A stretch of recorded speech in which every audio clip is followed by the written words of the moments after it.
بسم الله الرحمن الرحیم.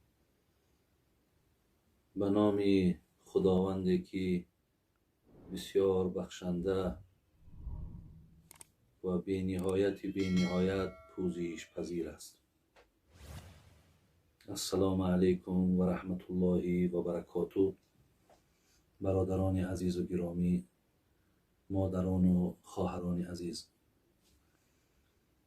الحال در این لحظه که من قرار دارم، به خواهش این برادرانی که نزد من آمدند و خواستند که چند سوال هایی که پیشم بود من برای اینها جواب گویم، از بس که وقت ما فراهم نیست و امکانیت زیاد سوال ها را جواب گفتن نیست، به خاطر اون که آمدگی اینها هم بیهوده نشود، بیفایده نشود و اینها هم دست خالی بر نگردند، زیرا از راه دور آمدند.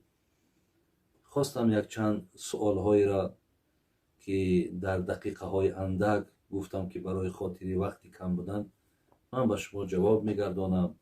انشاءالله وقتها که اگر فراهم تر شد و وقتها انشاءالله که بر ما دست داد، من برای شما در بیشتری از سوالهاتان جواب میگردانم.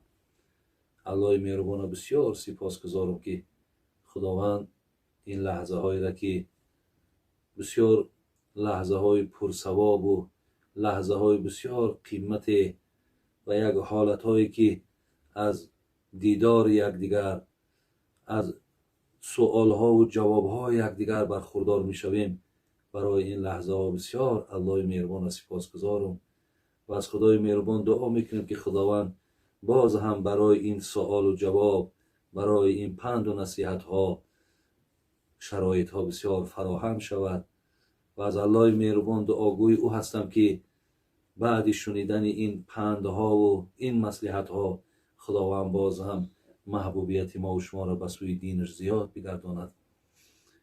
یک قصه از جناب مولوی جنونی به یادم آمد، میخواستم در آغاز این سوال هایی که من برای شما جواب میگردانم برای شما خوانده دهم و آن چیزی را که حضرت برای ما در داخل این مصرع ها گذاشته است تا از اینها ما و شما پند بگیریم. حضرت میگه چونین نقل است اندر ساعتی روز، جنید اندر ره میرفت با سوز. و ناگاه دید آن ملعون شیطان، به مکاری شده چو طفل عریان. جهت در گردنی هر کس سواره، جنید انداخت سوی او نظاره. بگفت ای لعنتی شرمی نداری، که خود را بر سری مردم براری.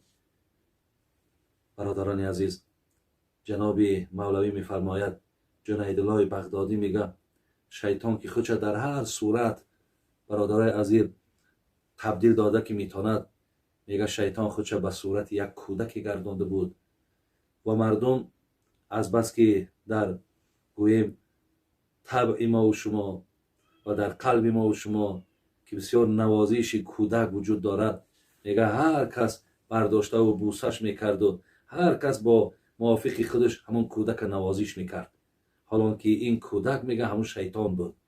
وقتی جنید که میگه بنده بسیار گویم قلبه ها که پاک بود، بنده های با خدا که راست بودن، میگه شناخته شد و طرفش گشت گفت ای لعنتی شرمی نداری، که خود را بر سری مردم براری.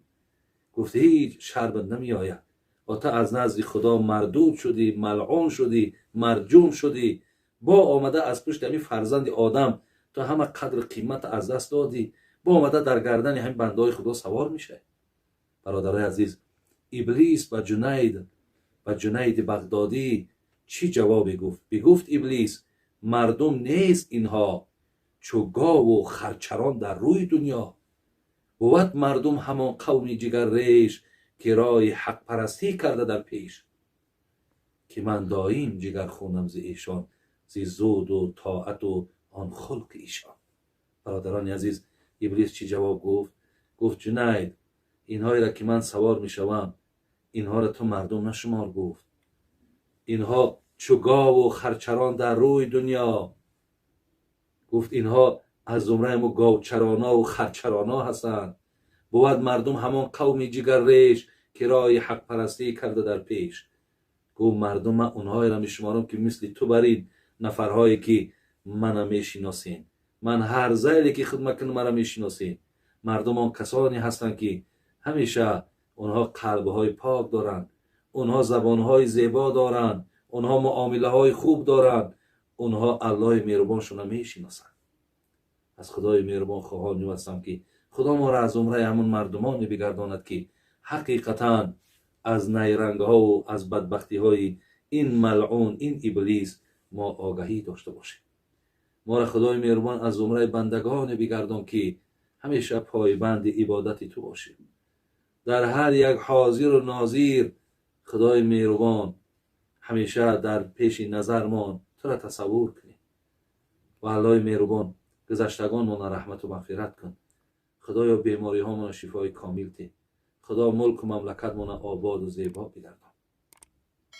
ربنا تقبل منا انك انت السميع العليم وتب علينا انك انت التواب الرحیم برحمتك یا ارحم الراحمین. برادران عزیز و گرامی، میایم به سر یک چند سوالی که از بس که وقتام گفتم که زیغ‌تر است، تنگتر است، من برای شما بعضی جوابها را یا سوالها را جوابهاش میگردانم. اینجا یک سوال برای من اومده است که بابای حاجی آیا در اسلام یا در شریعت شهیدها چند قسم می شود؟ من برای شما از حدیث امام بخاری می خوانم که شهید چند قسم می شود. با بیان شهدا هست. در بیان شهدا میگذرد عن ابي هريره ان رسول الله صلى الله عليه وسلم قال بينما رجل يمشي بالطريق وجد غصن شوك على الطريق فأخره فشكر الله له فغفر له. میگه حضرت ابو هریره میگه زمان یک مرد میگه از راه میگذشت و یک خاری را که به سر راه افتاده بود میگه دور انداخت و خداوند باز شکرگزاری کرد. میگه الله مهربان در مقابل این کار خیرش این الله مهربان در حال میگه گناهاش را بخشید. ثم قال الشهداء خمسة المطعون والمبتون والغریق و صاحب الهدم و الشهید فی سبیل الله. برادرای عزیز، بعد از آن میگه پیامبرمون چی گفت؟ گفت که شهدا، شهیدها 5 قسم میشن. یکم المطعون. مطعونش برادرای عزیز چگونه گفتیم که مطعون همین وبا را میگن، یعنی خوش به حال آن بندگانی که در این بیماری برادرای عزیز این دنیا را پدرود گفتن. چگونه که حدیثی که بسیار مشهور و معروفه که از زبان بسیاری از داملاها شنیدیم، الطاعون شهادت لکل مسلم. وبا هر کسی را که از بین برد او به درجه شهادت دنیا را پدرود میگه. یک نوع شهید برادران و خواهران عزیز همین است که وقتی انسان از همین بیماری میگذرد او درجه شهید میبرد. 2 والمبتون، کسانی که برادران عزیز با گوییم که شکم درد ای دنیا میگذرند، یعنی کسانی که بیماری شکم درد میشوند و با همین بیماری از دنیا میگذرند، اینها هم درجه شهادت میبرند. 3 والغریق، کسانی که در آب غرق میشوند. این غرق شده های در آب هم این 3 نفری هست که درجه شهادت دارد. و صاحب الهدم، یا کسی که زیر یک عمارت است، زیر یک دیوار است، زیر هر چیزی که میماند، یعنی در زیر همون هر چیزی که نباشد وقتی باقی میماند و در همونجا جان به حق تسلیم میکند، او هم درجه شهادت میبرد. 5 و شهید فی سبیل الله، پنجم شهیدی که اونها در راه خدا کشته میشوند. این 5 نوعی هست که برادران و خواهران عزیز که گوییم شهیدا با 5 قسم تقسیم میشوند برای شما گفته گذاشتم. اینجا یک سوال دیگر هم آمده است در باب همین طلا. مقصد آیا همین طلاهایی که در دست زنهای ما یا در دست مردهای ما هستند و گوییم اندازشون یا حجمشون با чанд миқдор барасад ки аз ӯ мо закот метиҳем. яъне хоҳарои мо, модарои мо, ҳар касе ки бародарои азиз гарданбанд дорад, дастбанд дорад, гӯшвор дорад, ғайри ҳамон дандонҳое ки мисол дар дандоншон ҳаст, яъне гӯшвору дастбанду дигар гӯем тиловоре ки модарову хоҳаро доранд аз 85 грамм хоб то ҳатто 90 граммам дар маҳмудулфатово ва дигар китобҳо дар бобшон бисёр дар масъалаи вазнҳо дар масъалаи мақсад чӣ миқдор буданшон чанд нав омадааст, лекин аз ҳамин 85 грамм гӯем оғозш болош то 90 грамм, яъне аз 85 грамм тилло агар кадоми шумо дошта бошем 2.5 грамм бояд ки закот диҳем. мешавад ки мақсад ҳамн 2.5 грамма ба пули бозор мегардонем, чӣ миқдоре ки шавад бояд закот диҳем. лекин дар хона агар зарфҳои тиллоӣ дошта бошем, агар ба нияти тиҷорат бошанд, аз онҳо ҳам вазн мекунем ки агар ба ҳамин вазн расад шумо закот метиҳем, лекин агар ба ин вазн нарасад шумо закот наметиҳем. ё ба мақсади зебогии хона бошад, инҷа ҳам закот дода намешавад. дигар аз нуқра ҳам гуфтанд, аз тилло 20 мисқол аст ки баробар ба 85 грамм мешавад, лекин аз нуқра мақсад 200 дирам аст ки баробар ба 595 грамм мешавад. аз 595 грамм нуқра 15 граммаш бояд закот дода шавад. дигар дар инҷа суоле кардам ки масъалаи таҳаҷҷуд мақсад чанд ракат аст, ҳукмш чист? бародарои азиз ва гиромӣ, ман қаблан дар гирди намози таҳаҷҷуд барои шумо маълумот додам ки намози таҳаҷҷуд чӣ гунае ки сару садоҳои баланд шид ки гӯё ки пайғамбари нозанинмон фақат ва фақат дар рамазон ҳамон 8 ракати таҳаҷҷуда мехондааст.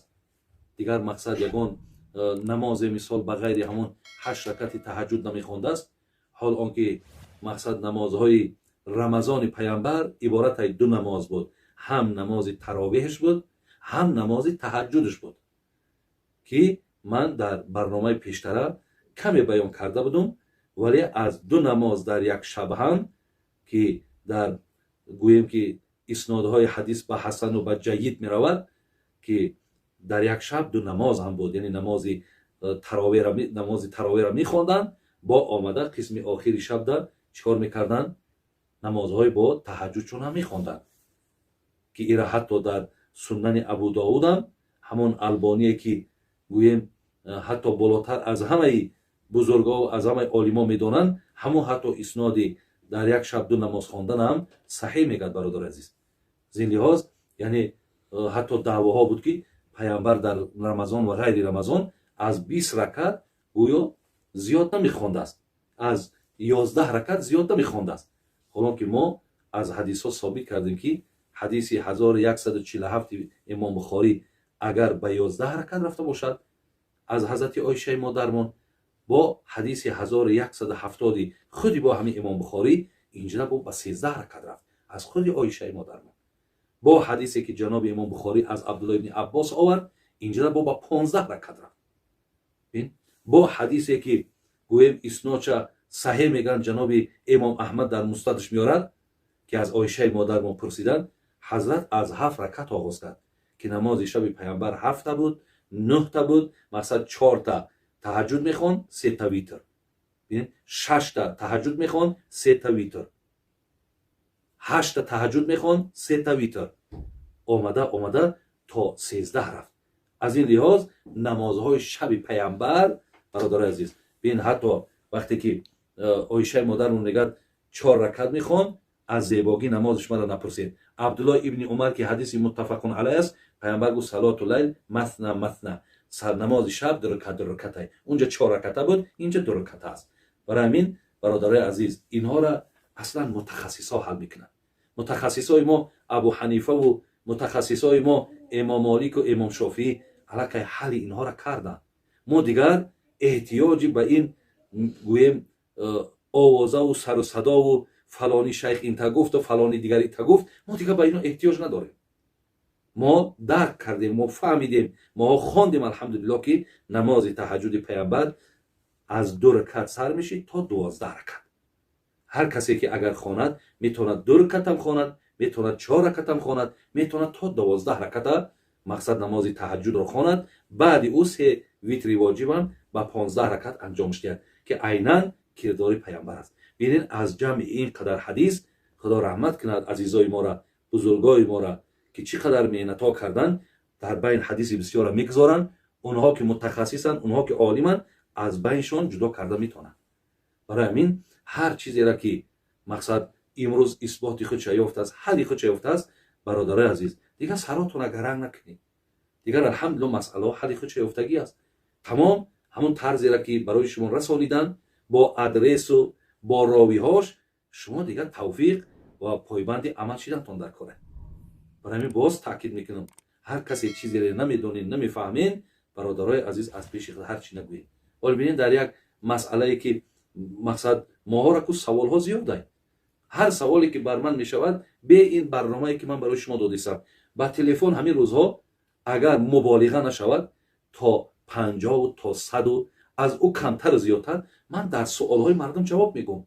ان شاء الله سخن من هر کسی که شنود شاید تصدیق کند که منم سوال دادم، جواب سوال ما گرفتم.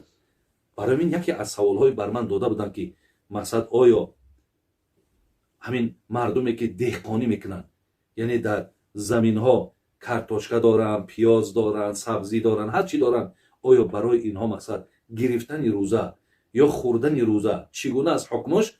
برادرای عزیز و گرامی، هر مسئله را که من برای شما میگم، من برای شما بین حتما اشاره میکنم که فلان صاحب کتاب گفته است، فلان عالم گفته است. او را من نگفتم که مقصد من خود من خجالت حس کنم. من از نام صاحب کتاب به گوش شما میرسونم برادرای عزیز و گرامی. اگه شما امروز مثال احتیاطکار شدین، شما امروز اگه به تقوا شدین، شما امروز اگه مقصد خدا ترس شدین، ما در این مسئله و مسائلی که جواب میگیم، آیا ما اندیشه مردن و اندیشه سوال و جواب پیش خدا را نداریم؟ این معنای امر دارد که یعنی شما گویا که در این مسئله از خدا میترسین، ولی ماها که در فتوا دادن از خدا نمیترسیدیم. پیامبر میگه من افتا بغیر علم کان اثم علی من افتا. کسی اگر به علم فتوا میتید، ضرر همو فتوا بر جان او است. ما الحمدلله رب العالمین هر چیزی که میگیم اشاره میکنیم که فلان صاحب کتاب یا فلان عالم در همین باب فلان مسئله را گفته است. برای این بعضی مردمی که شما اجازت دادین، شما مردم خوردنش رخصت دادین، این همه دهقانا خورده استند، من برادری عزیز کسی میخرد نمیخرد در این یگان مسئولیت ندارم. من سوالی که میشود از هر بابی که باشد خوانده باشم، علمش داشته باشم، جوابش میگم. نداشته باشم، همون وصیت حضرت علی که هر کس میدید چی میگفت؟ میگفت بچه‌م اگر سوالی را که ندانی بگو نمیدانم. منم اگر ندانم میگم نمیدانم. لیکن از بعضی همین انسان‌هایی که برادر عزیز، از بعضی همین انسان‌هایی که فتنه میاندازن، باور کنید قلب‌هاشون سیاهه. از بعضی انسان‌هایی که درونشون در نفرت دارن، این همه از روی بدبینی است. از بعضی همیایی که همین خیلی مقصد و نیت‌های ناپاک دارن، یکی دهن روزدار دارن، همون بعضی دهقانی که روزش میخواد در زمین کار میکنن، از زمینا در بالاتر و بهتره. خدا رحمت کند حضرت رومی را میگفت آدمی را نه بریشو، نه به نطق، نه به جان، توتیم نطق بوزم ریشو خرم جان دارد. آدمی را به این بهانه میتیند. کس نمیداند در این بحری عمیق سنگریزه قدر دارد یا عقیق. چیزی را که کتاب خدا، چیزی را علما اجازت دادن، ما چه حق داریم که برادر عزیز در نسبت او مقصد ایراد بگیریم یا کمبود بگیریم؟ من همین باوری دارم برادرای عزیز. ولی ببین من یک روز نان خرید رفتم در پیش همون نانپزها که روزدار بودن بیچاره، تا نصف روز کار کردن، مقصد میخواستن ترک کنن. مردم بسیار جمع شده، به سر او سیاست داره. شما نان نمیپزین، شما نان مقصد زیاد نمیکنید، ما بگید چی بخوریم؟ ولی ببینید ماها روزداریم، میریم به سر اونها را سیاست میکنیم که یعنی تو مقصد چرا نان نمیپزی که ما بگیم مثال نان مون بیایم بخوریم. من باوری دارم برادرای عزیز و گرامی، این گپا را من که همش غرض میدونم، همه اینها را میدونم که اینا از روی بدبینی هستند. لیکن افسوس که بسیار یک مفکوره تنگ داریم. افسوس که برادرای عزیز فهمیش ما بسیار فهمیش لنگه. برای همین خاطر در مسئله که علم نداری برادرای عزیز و گرامی، هیچگاه مقصد بحث و مناظره نکن. به همون مقدار فهمیشی خودت خب نمیدانی بپرس، پرسیدی جواب گرفتی، مرحمت مثال توفیق داری عمل کردن بگیر. از این لحاظ من مسئله تهجد هم برای شما روشن کرده گفته بودم. ولی نماز تهجد برادر از 2 رکعت آغاز می شود، بالاش 12 رکعت. حکمش اینها خب نمازهایی هستند که نمازهای مندوب میگیم یا مستحب میگیم، خوانی ثواب میگیری، نخوانی گناهکاری ندارد. لیکن در اینجا یک نکته را من گویم، ولی بسیاری برادران میگن که برای نماز تهجد خواندن باید دستی پیر بگیری. اینش برادر عزیز گپی زیادی است. این گپی زیادی است که تا دستی پیر نگیری تو نماز تهجد خواندن میتونی. اگر تو مثال رفتی نه دستی پیر گرفتی، پیری تو دستی کی را گرفته بود؟ یک حدیث روشن زیبایی خب از پیامبر نازنین ثابت که ما را راهاش نشان داد، وقتش نشان داد، طرزش نشان داد، دیگر چی حاجته که من رفته با یک آدم دیگه تا اجازت نگیرم نماز تهجد من خواندن نمیتونم. اینهاش برادر عزیز گپ‌های زیادتی و گپ‌های مثال بی علمانه هستند. لیکن اینجا یک چیز من دیدم، برای همین من نویسنده گرفتم در حدیث ابو داود، حدیث 5085 میگه که میگه حضرت میگه شریک حوزنی پیش حضرت عایشه مادرمون اومد، گفت همین پیامبر نازنین پیش از اونی که تهجد میخوان چی میگفت؟ حضرت عایشه گفت که انا شریک حوزنی را گفت حضرت گویا سوالی کردی که تا امروز همین سوال هیچ کس از من کردگی نبود. بعد حضرت تعلیم داد کسایی تهجد میخونین همین را در ذهنتون بگیرید. میگه پیش تهجد 10 بار الله اکبر میگفت، 10 بار الحمدلله میگفت، 10 بار سبحان الله و بحمد میگفت، 10 بار سبحان الملك القدوس میگفت، 10 بار استغفر الله میگفت، 10 بار لا اله الا الله میگفت، 10 بار دیگه اللهم انی اعوذ بک من ضیق دنیا و ضیق یوم القیامه.